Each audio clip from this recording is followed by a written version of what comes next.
زمانہ کی زخو ډېرې زمانې نه مخلوقات تو کې خدایان نه منم. دا زما ډېر پخوانی کوږ عادت دی والحمدلله علی ذلک. زه د ځمکې خدایان ډېر پخوانه نه منم. زه د ځمکې بوتان ډېر پخوانه نه منم. زه چې چا کې کردار نه وي زه پخوانه نه منم. څوک چې ببانګې دهل شرک کوي زه پخوانه خلاف یم. څوک چې منبر و محراب باندې د پاسه خلق ځان طرف ته راغواړي زه پخوانه خلاف یم. څوک چې مخلوق د خپل ځان بنده جوړوي زه پخوانه خلاف یم. پیر سیف الرحمن المحترم سرا زما ذاتی جګړه نوا، زما د پولی پټی جګړه نوا، زما د مالو دولت جګړه نوا. کرمی جان سے کی دورانوم یا پنوم باندې یو لوی گمراه تیر شوی دی، هغه سرا زما د پټی جګړه نوا.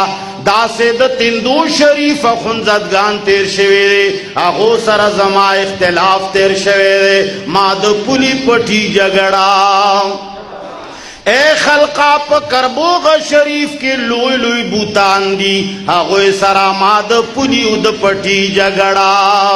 اے خلقا ز پخوانا د ځمکې د خدایانو مخالف یما. څوک چې ځان ته رابلل کوي ځان ته وایي چې زه یما. خلق خپل تعظیم ته راغواړي، کله چې جلسو تا و مجموع تا رننوزی او خلق تا وی چه مالا نارے لگوئے ماتا زندباد وائے.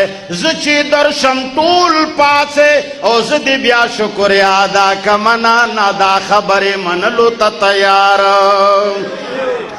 زہاغا مسلمانیم جماعت اشاعت و توحید و سنہ والا ہغا مسلمانان دی، دادا حق رب منلو والا دی.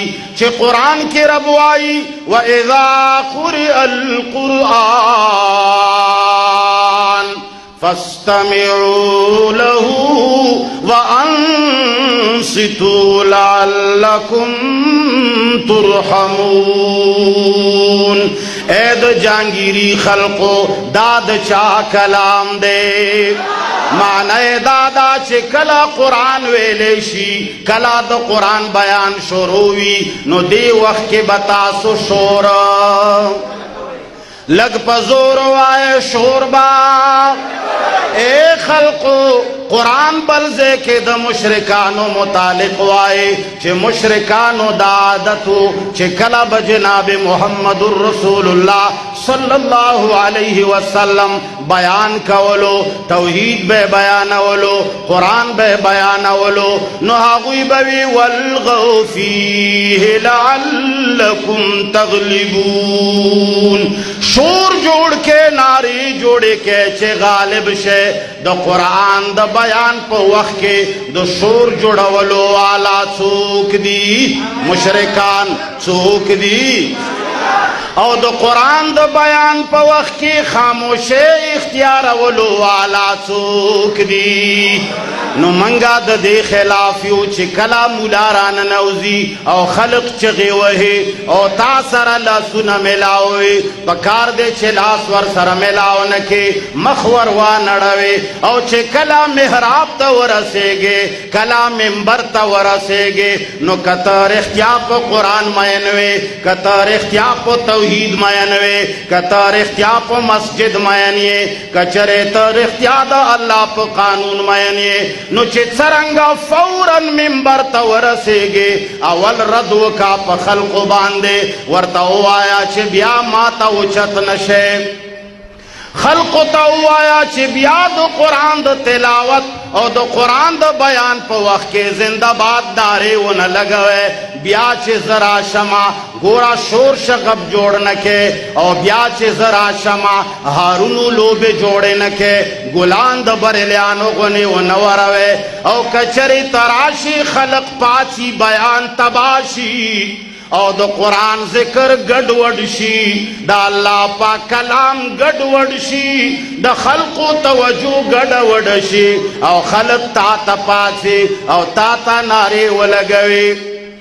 او تا باندې ګلان وشیندي او چې تراشه د هغې رد ونه کې د هغې خلاف ونه کې خلقو ته نصیحت ونه کې نو په ایمان وایه ته په رب باندې مین یې که په ځان ته په رب باندې مین یې که په ځان نو بیا ته په ځان باندې مین یې په رب باندې مین تا خو ویل چې بهر راشي زه به درشمه تا خو ویل چې بهار راشي زه به درشمه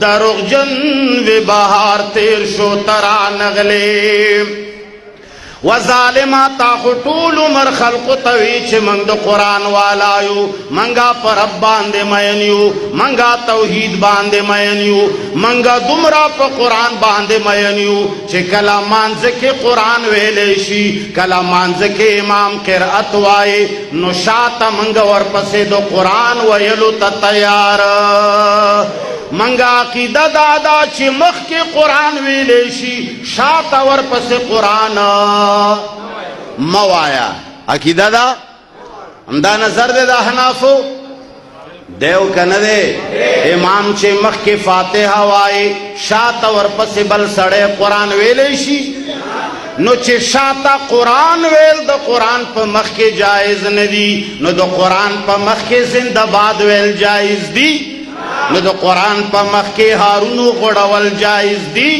نو د قرآن په مخ کې لاسونو میلاول جایز دی نو د قرآن په مخ کې استقبالونه کول جایز دی اے بت پرستو بعض بت پرستو خلنی ولیدا او نه نشي ویلې